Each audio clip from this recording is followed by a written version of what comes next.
no signs of blood or infection. Is this something I should be concerned about, doctor? Mr. Lewis, you have very mild symptoms of BPH, benign prostatic hyperplasia. What's happened is that your prostate gland is enlarged a bit as part of the aging process. Is it going to get worse? I don't want to be running to the bathroom every 5 minutes, and I don't necessarily want to take medication.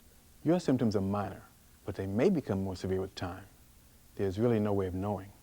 There are some things you can do right now to help yourself. There are medications which would help alleviate your symptoms, but you don't really need them right now. I think in your case, a prescription would have more disadvantages than advantages. Now, we're going to follow a course of treatment called watchful waiting.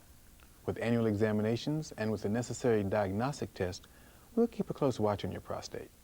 But what about now? Well, I recommend you change your lifestyle a bit.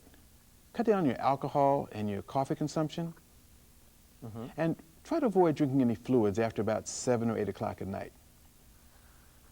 Some good health recommendations are to try eating a low-fat diet. Start an exercise plan. It doesn't have to be all at once. Just implement the changes gradually to fit into your schedule, a little at a time. Not only will your prostate be in better shape, but you'll feel better overall. That's something I should have been doing for a while. But, you know, the work piles up, family responsibilities. You've heard it all before. Well, we all go through it, but I suggest you try to find the time now. You'll be glad you did, and so are your wife and children. Thanks, Doc. I'll see you in a year. One last thing, Mr. Lewis.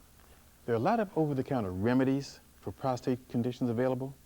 Using them is certainly your choice.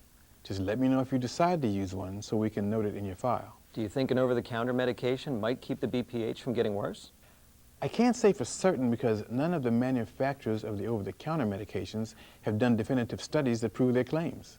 And the FDA has not reviewed and approved these products as is required for prescription products. Thanks for the information, Doc. Sure, and we'll see you next year. Okay. As we've seen